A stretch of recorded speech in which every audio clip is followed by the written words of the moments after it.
Secretary, what is the authority that the administration is using to deploy active duty Marines to California neighborhoods? What authority? Senator, the president has constitutional authority in order to support. Cite the provision of the Constitution. I'd have to pull up the specific provision, but our Office of General Counsel, alongside our leadership, has reviewed and ensured in the order that we set out that it's completely constitutional for the president to use federal troops to defend federal law enforcement. Look, I'd like to know the specific constitutional statutory authority. The president made it clear that he relied on Section 12406 of Title 10 with regard to the National Guard troops. I need to know the authority that he is relying upon in terms of active duty Marines being deployed to California neighborhoods. Senator, so you'll follow up with me? Yes, Senator, but there's plenty of precedent of active duty troops being used to support law enforcement. Historical precedent. I'm not disputing that. I am just asking you to cite the authority under which the active duty Marines are being deployed to California. It's in the order, ma'am, but we'll make sure we get it to you as well. Thank you. I want to dovetail on a couple of other comments also with regard to the lack of specific detail in the budget request for the Department of Defense. I take great pride in Wisconsin's contributions to our national defense, and that includes many Wisconsinites who are hard at work building the Constellation-class frigate. There is no mention of frigate procurement, just like Senator Collins noted that there's no mention of destroyer procurement in the budget materials that you provided to this committee. My state makes the frigate. I'd also note that there's no mention of the destroyers, as I said. So really, we are looking at a very incomplete budget request when we are just 4 months out from the beginning of the next fiscal year. Mr. Secretary, this committee takes the appropriations process seriously. I take the hard work of Wisconsin's shipbuilders seriously, and I'd like your commitment to provide this material to the committee expeditiously so we can do our work. Senator, we'll make sure you get all the information, but what I would say is this is a historic investment in shipbuilding, both the defense industrial base and ships. In Wisconsin, and particularly related to the frigate, it's been a program with a lot of problems and a lot of delays and a lot of modifications that have led to serious Navy challenges. has called for many modifications to the plan. I'm not saying that's it's all the fault of the shipyard. There are many ways in which modifications were made that changed an existing design so extensively that it led to a ship that was not even capable of the original mission it was supposed to execute. So our job is to make tough choices on some platforms like that may not be funded the way they were in the past, because we have to make some of those tough choices. Well, we don't have any of the detail right now of what your plans are with regard to the frigate or the destroyer, and we need that information to do our jobs. Can you get it to me? We have that information, Senator. We have worked in real time in 4 months to reverse a lot of priorities from the previous administration. We have those details and that information, and we will get it to you. I just witnessed the Secretary of Defense spectacularly fail the most fundamental test of his office on the Senate floor. Senator Baldwin delivered one razor-sharp question. Under what exact legal authority are active duty Marines patrolling the streets of Los Angeles? His response? Utter collapse. He vaguely waved at constitutional authority, confessed he'd have to look up the provision, and desperately hid behind historical precedent. But Baldwin, a seasoned lawyer, refused to let him dodge the truth, because precedent is not legal authority. Let that sink in. The man who ordered Marines into American neighborhoods cannot even name the law that justifies it. That isn't just a bad moment, it is utterly disqualifying. If this chilling realization hit you as hard as it hit me, drop a like and tell me in the comments, what is a Secretary of Defense truly worth if he doesn't even know the limits of his own power? We are looking at a very incomplete budget request when we are just 4 months out from the beginning of the next fiscal year? I'm not saying that's it's all the fault of the shipyard. There are many ways in which modifications were made that changed an existing design so extensively that it led to a ship that was not even capable of the original mission it was supposed to execute. So our job is to make tough choices on some platforms like that may not be funded the way they were in the past, because we have to make some of those tough choices. Fresh off his inability to name the law justifying Marines on U.S. streets, Secretary Hegseth crashes headlong into his next disaster, a glaringly hollow budget. The proposal he just handed to Congress erases entire shipbuilding programs, completely ghosting Wisconsin's Constellation-class frigate. Just 4 months away from the new fiscal year, the Secretary of Defense delivers a document with a massive black hole right where a major naval procurement should be. His excuse? He claims the program is troubled, designs are ruined, and tough choices had to be made. But let's cut the spin. I've heard this exact script before. Tough choices is just Washington code for a leader who is absolutely terrified to put his actual priorities in writing. So, this committee has also worked hard alongside the department to improve recruitment and meet retention goals. The department is planning to separate several thousand service members due to your partisan beliefs about troops who are transgender. Mr. Secretary, I've seen your speeches and social media posts, but what I'm interested in is the sound policy analysis that we would expect from the Secretary of Defense on how this misguided decision will impact military readiness. My colleagues and I have requested this information from you, and we are still waiting to receive it. And so I will ask you now, what assessment did the Department of Defense conduct prior to implementation to evaluate the impact that this policy would have on our national security? Moreover, what is the cost to recruit and train thousands of individuals of comparable experience and skill? Thankfully, recruiting is not an issue. It's at historically high levels, and we're proud of the cross-section of Americans that are joining. What analysis did you do? We did extensive analysis, Senator, and we agree with the assessment of the executive order that was issued by the White House that there are mental health issues associated with gender dysphoria that complicate military service and readiness, and as a result, we made the decision. I have asked for that analysis. Please provide it to me and the committee. We will provide it. And then, Mr. Secretary, I think we can all agree that we are at a critical point in our history with respect to global threats that need to counter adversaries like China and Iran. You've gotten a number of questions along those lines. And I'm disappointed that you are instead focusing on a class of ships named for civil rights leaders. You chose Pride Month to direct the Navy to rename a ship named for Navy veteran Harvey Milk. This committee will continue to pursue serious work in the interests of American national security, and I ask you to choose to join us in that endeavor. A full year continuing resolution bad for the Department of Defense? Just yes or no? Sir, a full year continuing resolution is never preferable for any department, especially the Department of Defense. Not preferable. And I know, General Kane, I don't need to ask you because your written testimony specifically says routinely operating under continuing resolutions lowers buying power, results in less deployable capital, makes it harder for industry to make long-term investments.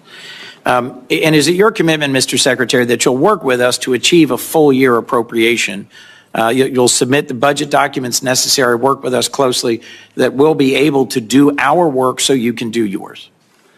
Senator, we are committed to working with you to make sure the Defense Department gets as robust a budget as possible where we can meet the threats of today and tomorrow. Senator Baldwin then pivots to another glaring absence: the documentation for separating thousands of service members over the new transgender policy.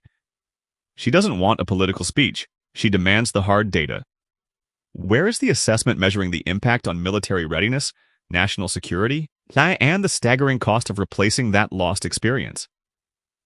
Hegseth tries to deflect with generic recruiting numbers and vague claims of extensive analysis, yet, when pressed to actually produce the document, he falls back on the exact same hollow promise he used for the Marines and the frigates. We will provide it. Baldwin then delivers the final blow, pointing out a grim reality. While the very real threats of China and Iran loom large, the Defense Department spent Pride Month prioritizing a culture war by scrubbing Harvey Milk's name from a Navy ship. Hegseth's excuse that they won't name ships after activists isn't a national security strategy. It's a culture war talking point, delivered by a man who fundamentally cannot produce the paperwork to justify the drastic decisions he has already executed. I'll just say at the outset for all my colleagues, I am increasingly concerned that there is a threat that some believe they can best govern by continuing resolution, reconciliation, and rescission, and not ever actually have us appropriate. So I look forward to working with you to avoid that outcome, which I think would both disregard the role of Congress and put all of us at greater risk. It seems to me clear with regards to Ukraine that Vladimir Putin has no serious intent of negotiating. He continues to attack civilian targets night after night with hundreds and hundreds of drones. The Ukrainians have just carried out a spectacular attack against military targets. And it seems to me concerning that the 2026 request eliminates aid to Ukraine entirely. At the same time, the Senate has a strongly bipartisan bill led by Senator Graham and Senator Blumenthal to impose more sanctions on Russia, and many senators of both parties want to provide more aid to Ukraine. Would you agree, Mr. Secretary, that the United States should use every tool it has at its disposal, including additional sanctions, to pressure Russia to come to the table to negotiate a just and lasting peace for the war in Ukraine? Senator, every tool at our disposal? No. We have a lot of tools in a lot of places. Let me be more narrow. Let me be more narrow then. Apply. You said, and I'll take some exception to this, that our European allies cannot freeload off the United States in perpetuity. My impression is that Article 5 of the NATO treaty was only invoked once. It was after 9/11. And a significant number of our European allies and partners deployed to Afghanistan alongside us and suffered significant combat casualties.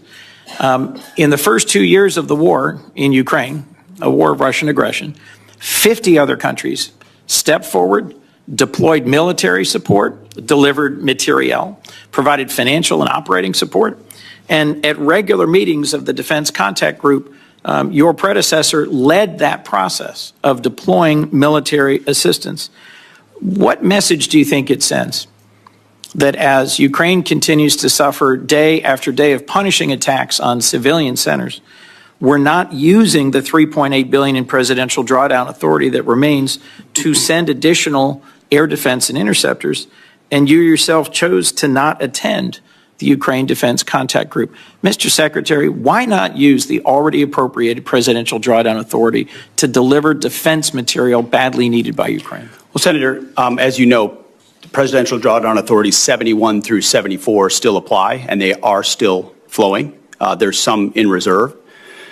To your question about my statement, and I served with a lot of NATO allies in Afghanistan as well. Incredibly capable Canadians, Brits, and Australians and others. And grateful for them. And I've gotten to know a lot of them in this process going to Brussels.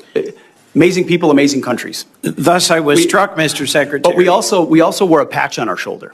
Yes. That said ISAF, International Security Assistance Force. And you know what the joke was? That it stood for I Saw Americans Fighting.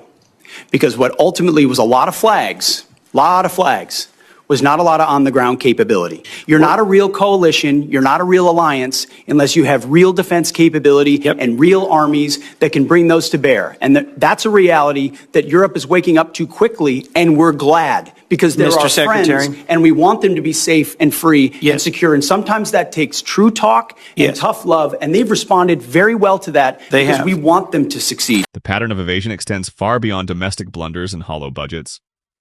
Senator Baldwin next shifts the spotlight to Ukraine, exposing a deadly contradiction as Russia relentlessly bombards civilian targets with hundreds of drones night after night.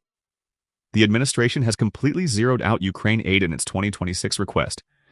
Yet a staggering $38 billion in already appropriated presidential drawdown authority sits completely untouched. When Baldwin demands to know why these crucial, life-saving funds are frozen, Hegseth deflects. He rambles vaguely about generic tools, complains about a freeloading Europe, and preaches about tough love, entirely dodging the actual question. What I witnessed was chilling. A U.S. Secretary of Defense treating a brutal, live war as a mere political talking point. Rather than a life-or-death logistical crisis, it is his literal job to solve. Let's just make clear for the record that our military partners in Afghanistan included many who served and died. Our Danish partners and allies on a per capita basis. Don't try to make it look like I don't care about the investments of our partners. Of course I do. Mr. I recognize Secretary, that there were lives lost from other countries. Of course the bulk of the effort was Americans, and an alliance needs to include other countries and be more balanced. Mr. Secretary, to be a real alliance. as I pointed out in my opening comments, our partners and allies have stepped up, have invested, have engaged in the defense of Ukraine, and so should we. We should not be pursuing a ceasefire and a negotiated resolution to the war in Ukraine at any cost. Peace through strength means actually using our strength, continuing to support Ukraine, and securing a lasting peace. Putin will only stop when we stop him. And the best way to stop him is indeed through a stronger NATO. I look forward to the NATO summit. I agree with you that a significant investment by NATO in our collective security is a great investment, but we cannot abandon Ukraine. That would put us significantly at a strategic. When Baldwin reminds him that European allies bled in Afghanistan and rallied for Ukraine, Hegseth retreats to a tired defense. Americans did the heavy lifting, and alliances only matter if everyone brings real firepower. Yes, capability matters, but weaponizing that truth to justify inaction is a failure of leadership. We are witnessing a masterclass in deflection. The very man who couldn't cite the legal authority for deploying Marines on American soil, who fumbled basic frigate numbers, and who lacked any real transgender policy analysis, now suddenly cannot explain why existing authorities aren't being used to arm Ukraine with air defenses. The topic changes, but the tactic remains identical. Promise nothing concrete, deliver a hollow lecture, and leave the committee completely empty-handed once again. News: a federal judge just ruled that both President Trump and Defense Secretary Pete Hegseth violated the law by using the military in the Los Angeles area over the summer. The Trump administration deployed thousands of federalized California National Guard members and Marines during an immigration crackdown in June. And this decision comes as the president weighs, as we were just talking about, whether to send National Guard members to other cities, as he has done in Washington, D.C. Joining us now is former federal prosecutor and Politico magazine senior writer Ankush Khardori. Ankush, thank you for coming here. So what is the judge's reasoning here? Well, the judge's reasoning is fairly straightforward. He says that the Posse Comitatus Act prevents the deployment of the military on U.S. soil for normal law enforcement operations. And he held, after conducting a trial on this matter, that the National Guard was deployed in California for normal law enforcement operations, arrests, searches, stops, helping execute search warrants and things like that. And he said that this is illegal. And one thing I would point out that may get lost in the shuffle as we cover this is not really going to be relevant given the president runs the Justice Department effectively, but violations of the Posse Comitatus Act are a crime. What Senator Tammy Baldwin pressed during that contentious hearing did not remain a theoretical debate for long. By September 2025, U.S. District Judge Charles Breyer delivered a ruling that struck directly at the heart of the very question, and Defense Secretary Hegseth refused to answer. The federal court found that the administration's deployment of active duty Marines and federalized National Guard troops onto the streets of Los Angeles was a brazen violation of the Posse Comitatus Act. The judge concluded these forces were systematically repurposed for domestic law enforcement, executing crowd control and maintaining perimeters far beyond the legal scope of merely guarding federal property. This was not a minor procedural technicality. It was a federal court officially declaring that the military operation Hegseth defended as undeniably constitutional had crossed a hard legal boundary safeguarding the American Republic for nearly 150 years. The sequence of these events is absolutely damning. In real time, Baldwin demanded the specific legal authority for this domestic deployment, and Hegseth could not produce it. Months later, a federal judge examined that exact deployment and ruled it explicitly unlawful. That timeline elevates an awkward exchange in the Senate committee room into a full-blown constitutional crisis. We are looking at a Secretary of Defense who could not legally justify putting combat-ready Marines into American neighborhoods, only to be later proven by the judiciary to have been operating completely outside the law. Tragically, Asa, I have watched this exact same performance play out across every high-stakes topic during this hearing. Ask the Secretary for the legal authority that put Marines on American streets. The answer is a polite promise to follow up. Ask for the critically missing frigate and shipbuilding numbers that our national security and major state economies are counting on. Another hollow promise. Ask for the empirical data behind a sweeping policy separating thousands of trained service members from the military. Yet another empty deferral. Ask why already approved drawdown authority isn't moving vital air defenses to Ukraine. The answer is a condescending lecture instead of a strategic decision. This is not mere confusion, nor is it just a rough day at the witness table. This is a calculated method. A Secretary of Defense who cannot produce foundational documents for actions he has already ordered is not managing the Pentagon. He is managing the public conversation. He masterfully keeps the committee talking while vital paperwork stays permanently locked away, offering bureaucratic process in place of actual accountability.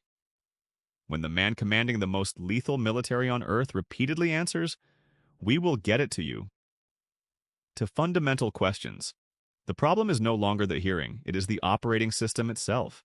What we witnessed is a dangerous governing style. A defense secretary who cannot name his legal authority is operating without the most basic requirement of his office: the ability to justify the immense power he wields. Delivering a budget with critical programs missing is a deliberate choice to keep Congress in the dark.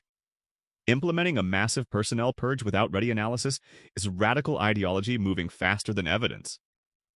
And treating a live, bloody war in Europe as a platform for political lectures instead of wartime logistics is pure deflection. I do not expect every answer to be flawless, but I expect the Pentagon chief to produce the evidence for actions already taken. When that foundation is repeatedly replaced by "we will provide it," the pattern stops being coincidental. This is exactly how accountability dies in real time, suffocated by polite delays, vague historical precedents, and promises of documents that never arrive. The hearing ends, the documents stay missing, and unchecked decisions remain firmly in place. That is the true story, a method of power preferring process over proof and rhetoric over responsibility. If you believe a defense secretary must answer fundamental questions without hiding behind a future delivery date, stay with us, like the video, subscribe so you don't miss when this pattern returns, and comment below with the one answer you think Hegseth still owes the American public.